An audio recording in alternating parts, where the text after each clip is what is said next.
Hey, what's up, everybody? This is Pedro. This is Jackson. And you're in solid foundation. Perfect. Yeah. Welcome to today's video, you guys. We wanted to talk about from a consumer's perspective today. So, some things we were thinking about is, why you should buy now in any situation. Whether you're a first-time buyer, whether you're an investor, whether you're just a regular, person trying to buy the next house, make an upgrade, something like that. So yeah, Pedro, I know we're both homeowners. Yes. What were you looking at as a first-time buyer? What would you recommend for people and to kind of get started? Man, to me, as a first-time home buyer, man, is gonna be. I'm not trying to say buy anything, but in my opinion, buying something, even if it's not necessarily what you wanted, what you dreamed of, is important. It's better to have something that is gonna start growing money for you than just having nothing and continue to pay rent, waiting for that one home that might not ever be here. And if it is, by the time you keep waiting and procrastinating, can you even afford it then? How many times when you started, we all have, even though I own a couple properties, you're probably working on your second or third one. Going back to when you started, have you ever seen a house that you were like, man, that was a good option, and now 5 years later, you see how much it's worth now. You're like, man, if I just would have pulled the trigger back then, right? So to me, that is huge, and I don't think there's no perfect time than like now, right? And I'm not just saying it because of the market. I'm just saying whatever day, whenever you're watching this, today is the day to do it. I don't care about the age. You could be 60, you can be 18. Yeah. Pull the trigger as quick as possible so that you can start growing equity, start making money. Money, in my opinion, is not going to be made sitting in a bank account, getting paid, 1% for all your money that's sitting there. Yep. It's going to grow in the property, knowing that it's still yours. So even if you live there for 10 years and not pay rent, you're paying rent to yourself pretty much. So even if you were to sell it 10 years later and made no money out of it, you still paid for your own house rather than someone else's. No, I agree. As a first-time buyer, my recommendation for people, and I've been through the experience, you want the nice, juicy stuff. You want the nice granite countertops. You want the renovated home. Big bag. You want the super nice stuff starting out, and people will wait. And they'll wait to see it. They'll wait till they can afford it, maybe. And I learned it tough, like you said. You wait too long and you get to the good market, right? Yeah. We just saw this, low interest rates, and purchase price was still very affordable here in San Antonio. And so it inflated everything. Everything got super expensive, super fast. So that money you've been saving for years, years on end, like I did, it wasn't as powerful. And so if you've already started to save and you're thinking about it, just going in, it's your first house. It should be a starter house. It should be something you can build equity in a good area, something that you're not all the way happy with. I feel like nobody's happy with their first house. Right. So, and I don't think you should be. Yeah, I don't think you should be either. And it's not going to be a bad thing. You're going to make money on the home. And you're in a good market, you have a good agent, telling you kind of the areas, what's developing, what you should expect. Those are things you want to listen to, really, really tough. Like you really want to listen to that stuff, because you're learning. That whole first time buyer experience for me too was learning. Even though I was in the business, whenever I bought my house for the first time, I was still doing the same research, and making sure that it was a good investment overall. But yeah, that's a lot of things to think about. But yeah, anyone can do it. It's just about being committed to save that money and starting somewhere.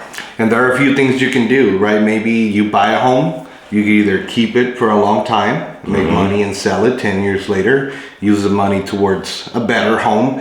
I don't feel you should, like you said, I don't think you should buy, I don't think the first home should be the one for life, because what else do you have to keep aspiring to if that's the case, right? You should get something that works for you. It's kind of like your first car. Oh yeah. I didn't get my dream car at the beginning, but having a regular car made me want to continue to get to the better car, right? But this is houses. They go up in price. Cars go down, right? Yeah. But you can keep the house. You can flip a house. Yep. You can buy a duplex. You can Airbnb the house. There's so many things you can do. Maybe you buy a nice home and you split the monthly payment with a buddy. If you already were sharing an apartment with someone, why not share a big 4-bedroom with another person and you both live in a beautiful big old house in an amazing area? I like that idea. I'm glad you brought that up because I think a lot of people don't think about that. You can be partners in real estate. You don't have to be married to the person, you can be partners and buy 50-50 and have a 50% share in a property. That is something I've seen people do in the condo market. I have a real estate license in Hawaii, and that's super popular. You've got multiple people that go in onto a condo, and they have shares of it, and they can decide equally, what to do with it, when to sell it. They can sell their share too. They don't necessarily have to share or sell the whole place. They can just sell their 50% stake, And you have so many different programs and loans. San Antonio specifically. And all these things applies to anywhere in the country. It doesn't matter what state, city you're in. And a good investment on a house is always going to be a good investment. But just giving you an example of San Antonio, this is a heavy military city. Any young soldier, airman, whatever, can go in halfsies with another person on a house and already start building equity. Exactly. The VA loan allows you for 2 veterans to be in the same loan, even if they're not related. Like they could literally be in the same loan and splitting the cost the whole time. So and then you move on later, 3-4 years. Now you already have money from this house. Whether you keep it or you sell it, you're gonna make something out of it. It's not just gonna be the same $6,000 that you had in your pocket. Now is 60, 50 grand. Yeah. Right. So, there's so many creative ways, the other things that we can talk about, like down payment assistance. People are really concerned having 10%, 20%, people are so worried they have to have this big, huge number before they can put a down payment on a house. And most of the time when I present, hey, have you considered FHA, 3.5% down? They're like, really? Wow. Like I was saving for 5-10%. Then I tell them, well, we can even get down payment assistance. That's right. At 3.5%. People are very surprised. And I think that's the creative routes you have to go and make it work. Because buying a house for the first time, you have to make it work. It's going to be tough. So just go out there, find a way to do it. And we can help you. Real estate agents, we're not just that guy, the sales guy selling you. It is literally, we're coaching people, and I tell people that all the time. It's like, hey, here are your options, and this is what you should do, because this is only going to get more expensive. Do you think anybody can be a real estate investor? Yes. Now, I love that you brought that in. It segues us kind of another thing we were talking about is, anyone can be an investor in real estate, and honestly, everyone should be in a certain way. So, there are ways you are investing in real estate even just by buying a house. Buying and living in a home, you're investing into real estate, and you can utilize that home equity that you build. Like you said, even just a few years of equity can go a long way. And there's some ways to utilize and pull that out. So Pedro, I know you know some, talk about a little bit ways they can use the home they're already in to help them buy more. Yeah, okay, so I'll give you an example on my house, right? I bought my house when I was around 21. Right? Okay. I bought it pretty much blind. I didn't know much about San Antonio. I just knew that it was a good city. It had a lot of potential. I went to basic training in San Antonio, so I knew that it had a lot of heavy military presence. So regardless where I bought, I felt pretty comfortable. I wasn't worried so much about areas, because I knew with time, the whole city was going to be so huge that you were going to find either renters, buyers, whatever. Like it was going to pay off. So I bought a house back then, I think around for $150. Okay. Right? Now, probably those numbers for the same house, we won't see it, right? It doesn't exist. But it goes to show you that smart move back then. That house is worth, $270 now. right? Easily, yeah. And not only that, but I was able to use my equity that I had already built in the house, right? And actually do a home equity loan where I was able to pull out my equity from the house. Not all of it, some of it, because I don't need to pull all of it, right? I just wanted to put enough out to go buy the next house. Yeah. But I still wanted to keep my house, right? Yeah. So of course you have to make sure your debt to income ratio is there. But if it is, and you can rent the house, that money of the rental counts towards the income, right? So it's not like you have double payments. Right. It does count, maybe 75% of it. But let's say I'm renting the house for a lot more than what my mortgage is. I mean, my mortgage on that house right now, it's like $1,100. It's being rented for $1,800. Yeah. So even if they only count 75%, that's more than the $1,100. Right. And you're building equity. And I'm building equity continued. That's still my house. That is always going to be there for my next generation, my kids. But I was able to use it and go buy the other one that I really love. Yep. Understanding that the next one also might not be the one of my dreams for life. Maybe is another move. I want to get to 10 properties at some point. This is the way to do it. This is one way. There are many ways, but this is the way that I think the most common person out there can start becoming an investor without necessarily getting loans from lenders at a big interest rate. I mean, you're grabbing your own equity to buy the next one. Yeah, no, I agree. I think that's the easiest way for most people. That have bought a home, like I said, even if you've only been there a few years, you're building equity. On average, it's between 3 and 5% in San Antonio. Yeah. And, it's even really good years like we've had in the last 3 years, it's even more. And you can pull that out. You don't have to sell your home and make a move to buy another house. That's right. I think people, they get latched on to that idea that I have to sell. Yeah. I have to sell. And you just don't. I think there's so many other ways to use the home equity. The other thing you can do is just, you've held on to it long enough. Maybe you saved for another property. That's true. And you can just go out, buy one and rent it. If the numbers make sense as a rental, like you said, Pedro, like if you're making money or even just breaking even on your next house that you're buying, you're building that equity, and your equity is going to overlap. It's going to exceed, rather, your cost. Yeah. Almost every time in real estate, your equity exceeds your cost, which is huge. And many people don't think about it like that. They think, man, I've got another property, now I have 2 mortgages, and it can be very daunting, but you can use that as income. I mean, you use that rental number as income, and it'll offset DTI. And at the very worst, when if it doesn't work out for you, even if it's just a few months, if you've made a good purchase, a good area, and you've done the research, at the end of the day, you can sell and liquidate that rental and still break even, or even still make money. Yeah. And so, it's not a bigger risk, I think, as people think. Yeah, I mean, and I think it's the mindset, understanding that maybe it's not one of those things that is supposed to make you rich in a matter of a year. You got to look at it as a long-term investment, in my opinion. If you really want to start building like wealth, I'm not talking about quick money. I'm talking about wealth, leaving the next generation 10, 20 properties. Even if I buy something right now and I know that my rent might not be even as much as my current payment for the house, I'm willing to take a loss right now. Let's say $100, $200 less than what I'm paying mortgage wise, because I'm not looking at, I mean, you multiply 100 times 12, that's $1,200. I spent $1,200 on some shoes the other day, right? I mean, if you accept that, knowing that, but you're not looking at this year, you're looking at the next 5 years. Yeah. Right now I'm taking a loss of $1,200, but I also get to write off losses for this house and my taxes. So that kind of makes up for what I already lost there.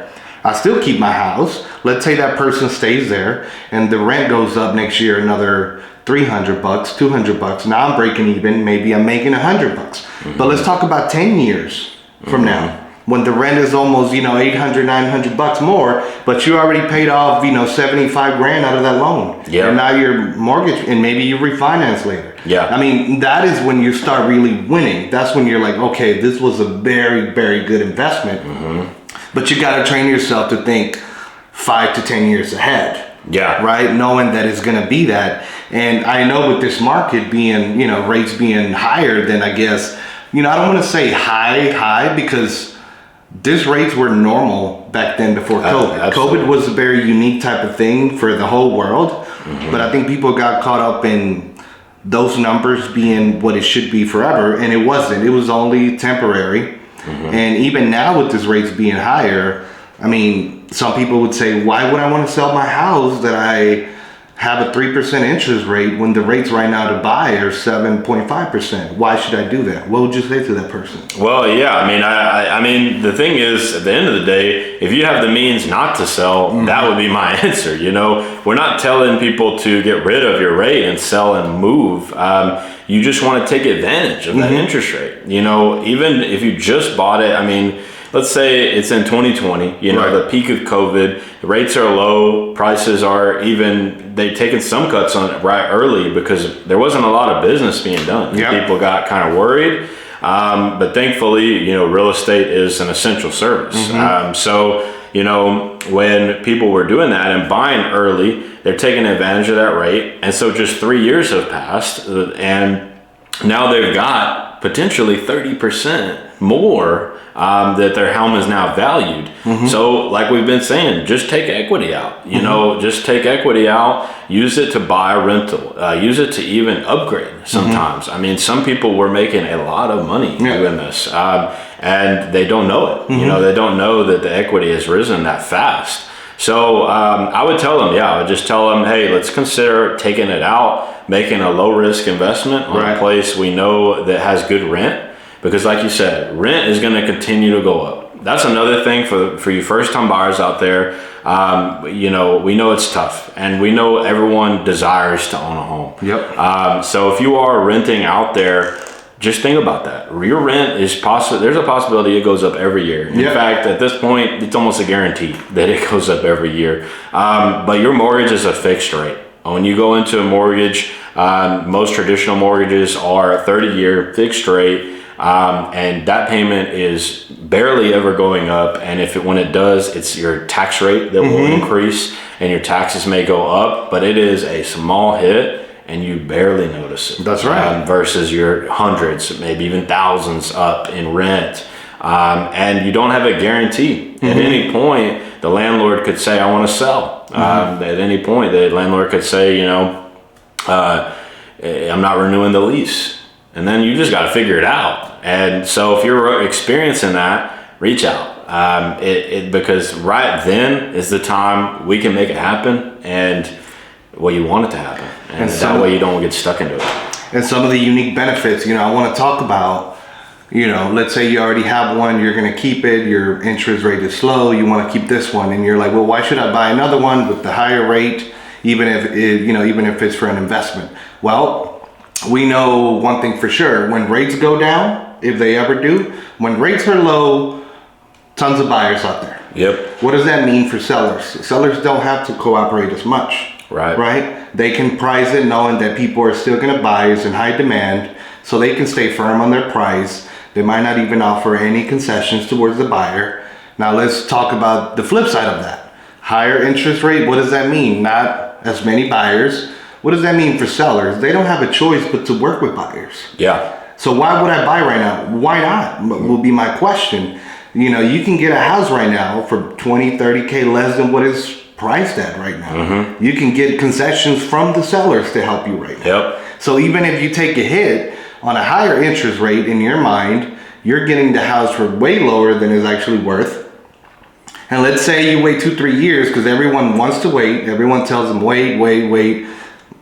That's not my advice, but if that's what you want to believe, that's okay. I hope this video helps you shift your mindset. Yeah. But let's say you take a hit on that rate and, even though you got a heck of a deal on the home, I mean, in 2-3 years, you can refinance. And a year later, 2 years later, if they drop again, but you already have the house, you already secured the home 30 grand below the price. Now, if you were to not buy anything and you wait 2-3 years for that rate to go down, like I said, more buyers, higher prices for the home, less cooperation from the sellers, which means more money out of your pocket. Giving you the COVID example, lower rates, but everybody was overpaying like crazy. They were buying like crazy. What happened to those people that overpaid 50, 60 grand for houses that maybe were not worth that much because they were going just off the rate? Well, what happens now? Now they want to sell. Now they call me and say, Pedro, I want to sell, but I'm still not good. I'm not going to get close to what I bought it for, even though it was 3 years ago, because I was chasing the rate only, not caring about the type of deal I was getting on the home itself. You know? So I like what you said, Pedro. You know, you were talking about, you know, how they are just worried about the rate. I think something that people really miss out on is just looking at the payment. You know, because rates, you know, are going to always be different. They're going to change year after year. It's going to be different. So you don't want to wait on that. You rather, can I afford the house? You know, you want to be affordable for you. And then, you know, most people are not going to consider the rate. They're going to be like, man, I can make this payment work. I get X amount for rent, maybe, you know, when they're thinking about investing. And that's what matters. And like you said, you can refinance it. You know, you get a lower rate later. And now you've, you know, doubled your benefits. One, you have equity now because you waited a little bit while you own the home, to build up equity, make payments. And then when you're ready to refi, now you're ahead in the mortgage rate, the payment, and equity. So actually 3 different ways, you know, you're winning. So, you know, think about it like that coming in. And don't just wait for the rate because the price is going to just continue to go up. I agree 100%. And, you know, it's kind of like the example that I like to give. It's, you know, a lot of us go to a car dealership sometimes and we want a car. And even though we know what the price tag is, what I'm really concerned about, what I really want to make sure that it works for me is the payment. If you give me this monthly payment right now that works for me, I'll walk out with this car. Right? Same thing with the house. The big difference is, you know, the house is worth a lot more than a car, right? But if the number works for me, I can make it work. I can continue to keep this house. I'll refinance in 5 years, in 2 years, in 1 year, whatever. But you already have your house. That is, you know, huge. And, you know, I want to touch on the difference, you know, the differences between buying existing and new construction. You know, and you know, to me, it's, some people don't like new construction, and that's totally fine. But some of the benefits that I think new construction has is the fact that, well, number one, the warranties, right? It has a lot of warranties that cover you, especially for the investing side. Talk about the benefits of, you know, as an investor, especially when you buy something older, you either have to do the work up front, right? To make sure it's renovated, make sure the AC is working properly, maybe even a new HVAC, roof, all those things. Buying new as an investor, I like new construction. Why? Because I know that I don't really have to worry about it much for the next 10 years for the most part. Right? Usually everything lasts around the 10-year mark or so is when you start seeing, okay, I might need to replace the HVAC or maybe a new roof or something. But at least for 10 years, all I'm concerned about is finding the people that are going to live there. I get my money every month. They continue to pay my mortgage for me. My house is building equity, and maybe by year 10 is when I start putting a little bit of money into it, right? But existing. Maybe you need, you know, maybe you want to do it up front. Maybe you buy something that needs work right now, and if the budget allows for that, that's great. You can rent it for a lot more. But there's also a strategy where you can do it gradually every year, right? Maybe you don't have the 40 grand. Maybe you can only afford the house right now, but you can't afford the upgrades.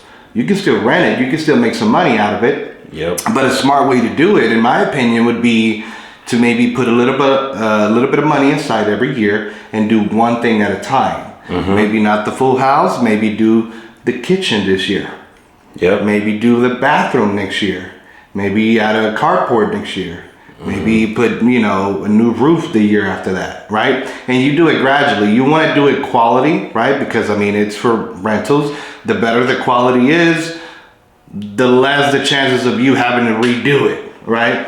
But the trends come and go. And if you let your house just become obsolete and stay the same way, I mean, it's going to be more difficult and it's going to cost you a lot more money in the long run when you have to redo a whole 3,000 square foot home 10 years later than if you were to just do it every year, one little thing at a time. Can you touch on that? Yeah, no, I agree with you. I really like the new versus existing too, because this really can apply to someone trying to upgrade too. You know, like I said, everyone at the end of the day should be an investor. So when you're going and looking at possibly buying new, well, think about maybe that's my upgrade. Maybe I'm going to keep the home that I'm in, but move to the new construction home, because I know that that's a safe investment. That's you right. don't have to do the work. You don't have to improve anything. Then you move out of the home. Maybe you do the one thing that year on the home you already lived in, and then you rent it out. That's right. You know, you make it really nice looking. You've got good photos of that new kitchen that you did, right? For example. And this is another way to think about moving up. You know, you can keep that house you're in, utilize the equity, and keep it and rent it out. And then you're compounding it. Like you said, as the person's renting it out, you're making money on the equity. You're probably making money on the rent payment, because if you lived there before, your payment's likely lower than what you could get in rent. Then it's easier to do the work. You know, maybe you have that tenant move out after a year, and you do that other project you had. Then you improve your rental, maybe get a little more, squeeze a little more rent out of it. And then it's a cycle, and you don't have to worry too much about doing it with the home you own, you know, because you're in that new house. I really like that example. Yeah. It's almost like getting a new car every 3 years. Right, because you can repeat the cycle. That's the thing. Like, you can repeat the cycle, and I think that's kind of where we're getting is that this is cyclical. You know, it's a cycle of real estate that you should think about. You know, anyone can continue to roll and snowball their homes. And so I know, you know, that's your goal, you know, so talk about trying to get to that 10 properties, you know, to kind of leave that legacy behind. You know, how do you foresee you and then everyone else, how do they get there? Yeah. So I'll give you my own example, and what I want to do with what I already have and how I plan on getting to the next one. So I talked about the first one I had, right? And how I pull the equity for the next one. Well, I bought my first one with my VA loan. Right? In order for me to buy the next one, I wanted to still get the benefit of no down payment. So what I did is I refinanced my house that I had, and I made it into a conventional, right? Which freed up my VA entitlement again. For the next house, I was able to use my VA loan. I still kept my other house. The payment, I think, went up $50 for the refinance into a conventional. I already had so much equity, and it really didn't do it didn't affect me at all. If anything, you know, I was able to get an appraisal, and I knew that it was worth a lot more, right? I still kept it. Now, my next goal is I'm going after new construction. That is just me, right? Now, everyone has their own methods and reasons, but me as a realtor, I understand that I could go buy a new construction, kind of like the example you just said, maybe go live in that new house. I don't mind moving, you know. To me, moving, if it's for the right reason, and what better reason than for your future? What better reason than to leave 10, 20 houses for your kids? That is a good enough reason to say, I'll suck it up and pack, you know, again, right? Who cares? I mean, at least it doesn't affect me that much. So for the next house, you know, what I'm doing is I'm going new construction. As an agent, we get paid, you know, in commission. So let's say a conventional loan is 5% down payment. I go into the next house with a conventional loan, buy it brand new, and let's say that new community is offering 5% commission to the agent. Well, guess what happened? They pay me my commission, and that commission amounts to the exact down payment that I gave for that same house. Now I moved into a new house with no down payment at all. I'll have some closing costs, but right now a new build's giving away so much money, covering all closing costs. I'm moving in like if I had a VA loan again, pretty much.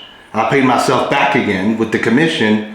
I'll move into the next house, live 3-4 years again, repeat, and repeat, and repeat, and repeat. That's my strategy to getting there. I still like existing homes. For some areas, it will work. I do want to dabble into that as well. But right now, I feel like the easiest way for me, I talked about the 10 years of not having to do maintenance on the home. That's what I'm chasing. That's what I'm going after. Now, once the homes, you know, I have my 10 houses and it's been 20 years, then I will put money aside to make those repairs as well for each home.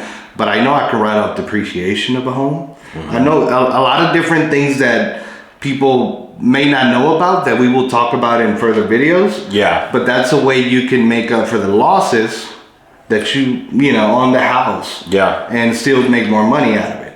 I keep my houses. I get to live in a new house every 3-4 years.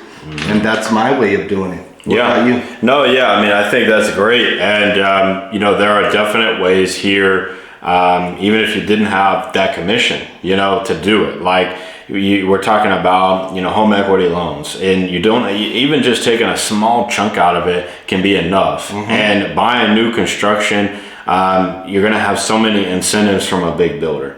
You know, that's the thing too. I think many people think new construction and they're like, oh, I got to build a custom home, and you got to get architects, and you got to have the land and whatnot. We're talking about most of the time a big box builder. So they've already have the lot. They're already semi-way done with the home most of the time. And there is a couple of them. You still have some options you can choose and stuff like that. But the biggest benefits are going to be your inventory. Stuff they've already have done that's ready to move in. And so you can negotiate that too. I think people are so worried that they're going to have to pay so much more to buy new.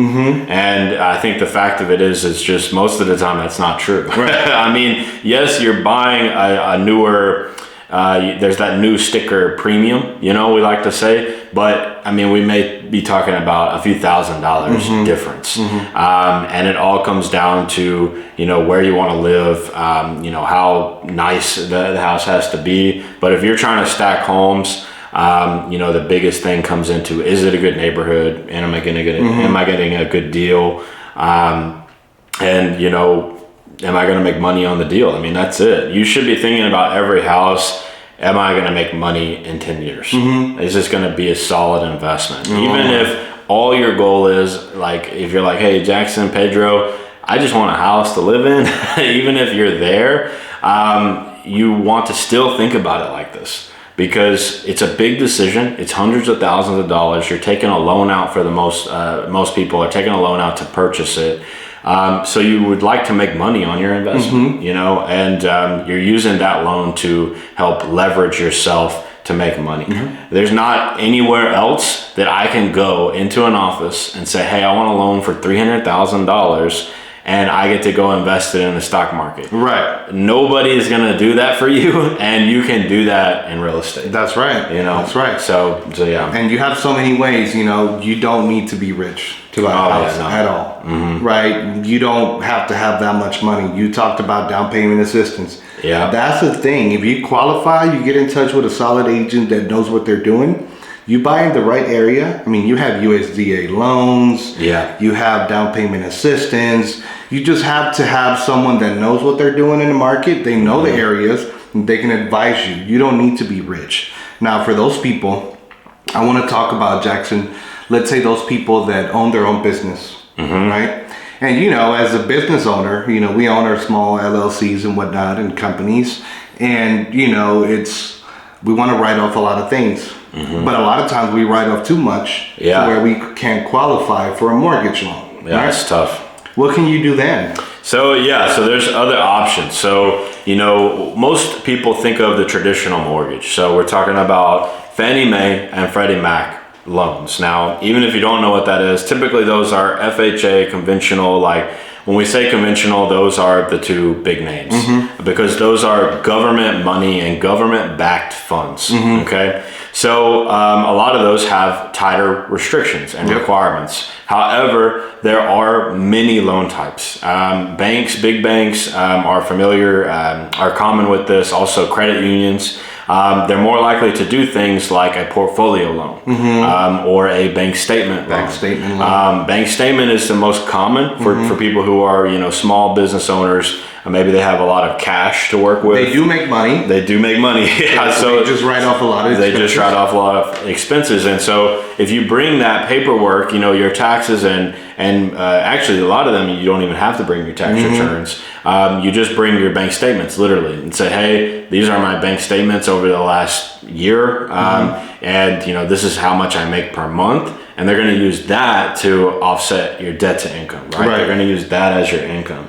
So those are non-traditional ways, to get the mortgage and still come in and be able to write that stuff off. Because the other thing is people make the mistake of they start to not write as much off and they have to pay more taxes. That's right. And, it's tougher to do it that way because then you still have to have your 2 years of work history. You have to have longer history and paperwork, and it's just a more convoluted process as opposed to let's just look at bank statements. Right. And you can make that work and buy a house and still get a mortgage from a bank that operates just the same way. That's right. As a traditional mortgage. That's right. So that's a great way. And another one is, DFCR loans, another one is, as long as you find a house and you provide the comps, going back to having a good agent that knows what they're doing. Yep. You find the right house in a good neighborhood where the rental comps are higher or cover at least the amount of mortgage monthly payment, you can get a loan for that. Yep. As long as the rental matches that payment or is higher than that, they can approve you for a loan. Yeah. Even if you don't qualify the traditional way. And I think what's interesting too, I really like that program. And these loan types and these non-traditional things, a lot of lenders right now want to make it work. Yeah. They want to make these work because they're not getting a lot of traction with the higher interest rate traditional loan. They're trying to they'd work with what they get. they'd rather like mold you into a case where they can approve. And people think that too. They think lenders are out to get them. Right now, I'm telling you, a lender is going to want to make that deal work. They're making it work on all fronts. It's slowed down for them too, so you could take advantage of it. And that's what I recommend everybody is take advantage of those non-traditional stuff because it doesn't always come up. Like when rates are good and lenders are doing so many loans, they may not offer those anymore, and they may go away, and you have to bring them up before they'll offer it to you. And that's tough. What's your take on, let's say I'm a new person, new investor, new person. I'm trying to buy my first property. Maybe I can't afford, a new home right now or whatever, but I saw this little lot around the corner. And maybe I can afford that cash, or maybe I just want to buy. What's your take on buying either a home or a lot? In my opinion, you can't lose with either. Yeah, no, I agree. I think you can't lose because lots still go up in price and value too. Think about it. If you buy an empty vacant lot and you make sure a house can be built, that's what I would recommend. You want to make sure you buy a lot where a house or a commercial building or whatever can be built, because there's lots out there. Don't just buy any random piece of because sometimes people are selling that lot because nothing can be built there. Exactly. So you got to be unique and make sure you're working with somebody who knows and you check the zoning, that type of thing. However, you're right. Once you buy something, even if it's just dirt, well, think about it. All the other lots around it are eventually going to get built on. So if you are a buy and hold type person, you could hold it and just save it either for yourself to build on, or you wait till everything around it gets built up and now your lot is worth a lot of money. That's right. Because it's the only place left to build.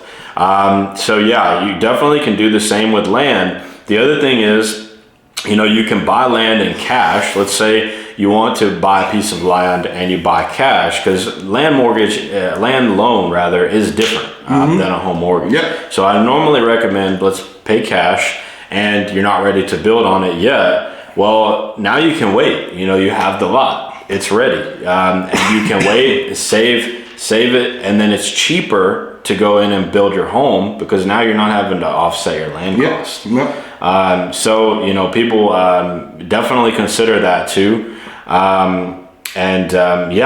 Just buying land or a house, you can definitely still take advantage of the equity. And I think the key takeaway from that is that one specific thing you mentioned is verify that you can actually build what your goal is with that piece of land. Yeah. There's nothing wrong with saying, I just want to buy it. I know it's a good piece of land. I know it can be built on. I know it would work. I'm not going to build anything. I'm just going to hold it for 10 years. That's totally fine.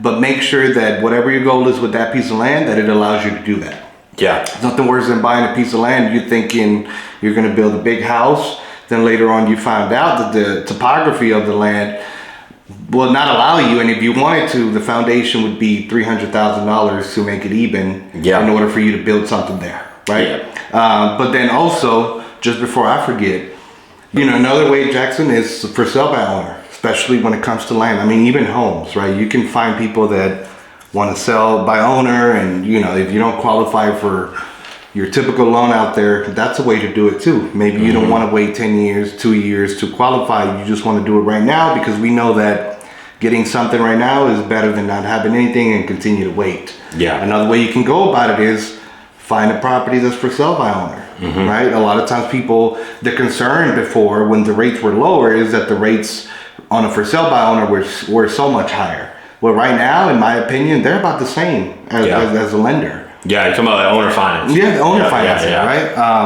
And that's something you can do as well. Owner financing, if you secure a solid deal, you probably still require a down payment, but let's say you have a little corner lot and it's 30, 40, 50 grand. I mean, the down payment is $6,000-7,000. If you have that, you can go ahead and lock that in.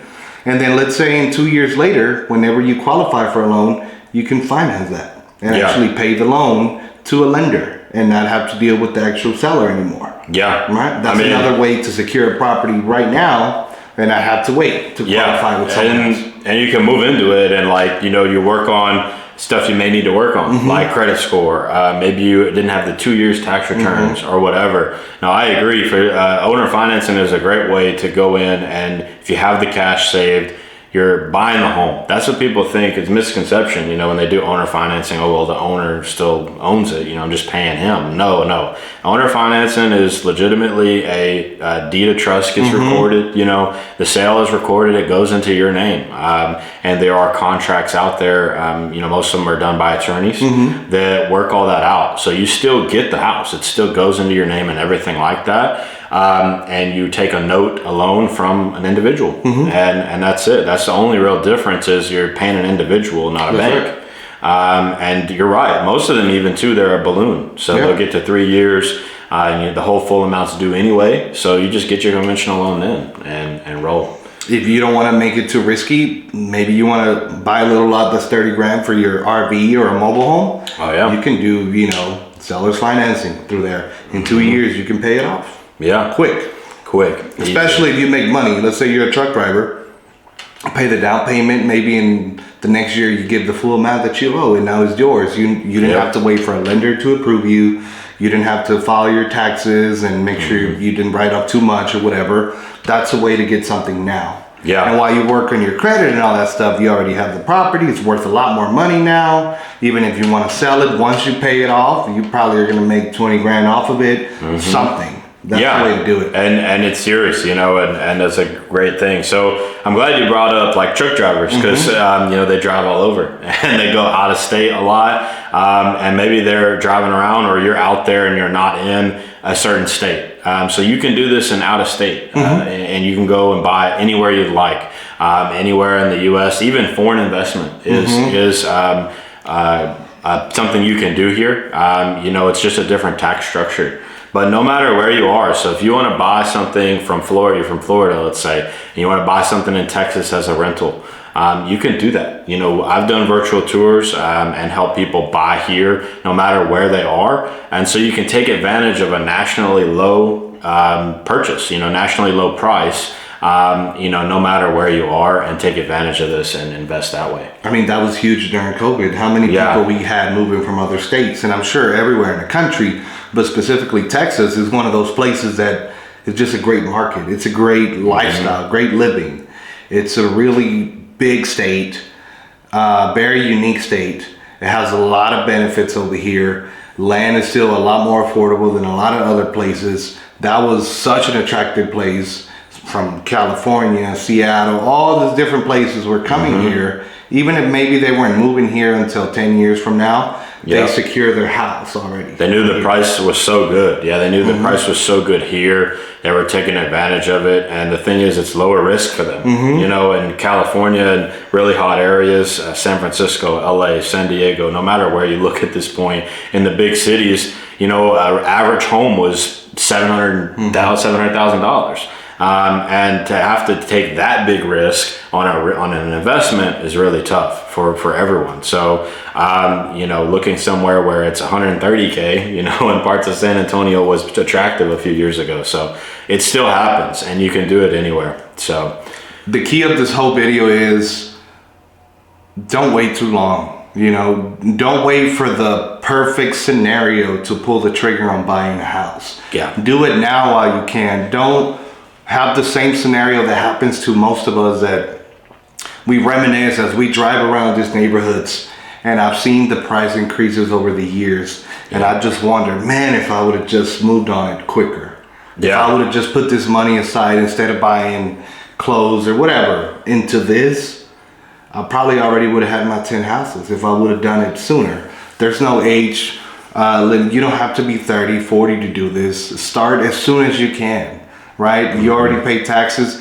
Get into your house. If you can't afford it, you know, it may be the payment might be too much. As long as you qualify, find someone that wants to live with you. Get a co-signer. Whatever it is, just get something that is going to make you money in the long run. Yeah, no, I agree. Just to wrap this up too, it's like my opinion on it is, look at this like your retirement plan. You know, I mean, a lot of people invest in a Roth IRA. They invest in the stock market, and it's a very long-term investment for them. Well, some of them are age locked. You know, they got to wait till they're 65. They got to wait till they're 55 to pull and take advantage of these investments. Real estate, you don't have to do none of that. You know, this is something you can invest in and start to build equity on many properties at a time. And then when you're 45, maybe you want to liquidate everything and go move in and live in the beach in Hawaii like Jackson. Then you can do that, right? So, you know, but yeah, I mean, just hopefully you guys take a lot of notes out of this to help you invest in real estate, get your first house. Maybe you want to buy the 10th house and you're almost there. Utilize some of these strategies, you know, and yeah, I mean, thanks so much for listening. Thank you, Jackson. Yeah, no problem. Bye, guys.